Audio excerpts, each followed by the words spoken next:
ketika orang tuh menggunakan media dan oversharing di media, maka mereka cenderung mengembangkan sesuatu yang namanya exposure junkies atau kayak validation thirst.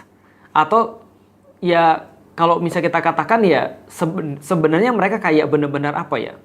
Perlu pengakuan daripada orang, pengen untuk benar-benar divalidasi sama orang dengan sharing mereka itu, dan dari situ mereka akan berharap dapat dopamin dari situ. Hormon yang menyenangkan mereka. Problematikanya adalah gini.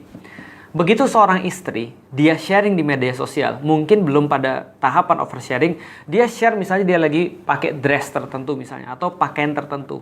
Lalu orang-orang mulai muji, cantik banget sis, gitu kan ya. Wah keren banget, kamu kayaknya lebih cerah nih wajahnya dan segala macam. Yang muji nggak harus laki-laki, yang muji perempuan semua. Dan kita tahu kan ya, perempuan-perempuan kalau ketemu orang lain kan pasti muji-muji kayak gitu kan ya.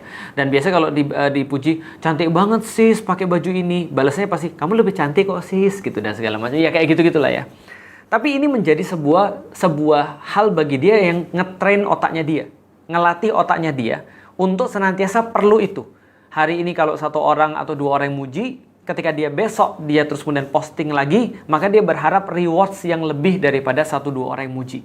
Sampai akhirnya dia akan mencari cara gimana caranya agar orang lebih banyak yang ngasih dia rewards berupa komen, berupa likes, berupa apapun juga gitu maksudnya. Nah, disitulah terbentuk namanya tadi sebuah perilaku oversharing. Kenapa? Karena dia tidak bisa melakukan cara-cara yang biasa kepada orang lain untuk dapat perhatian, untuk dapat exposure, untuk dapat attention, untuk dapat validasi dan segala macam itu. Maka kalau hari ini dia misalnya pakai baju yang baru, maka besok dia tidak hanya boleh pakai baju yang baru, tapi pakai baju baru sambil joget misalnya.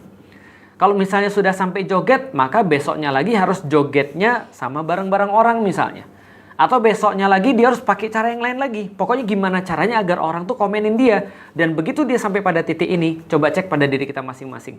Kalau setiap kali posting, kita harus mikirin orang-orang yang komen. Dan merasa senang dengan orang komen itu wajar. Tapi sampai craving terhadap orang-orang yang komen kepada kita. Dan mulai merasa bermasalah kalau komennya turun atau komennya jelek. Jangan-jangan kita sudah masuk di sindrom ini.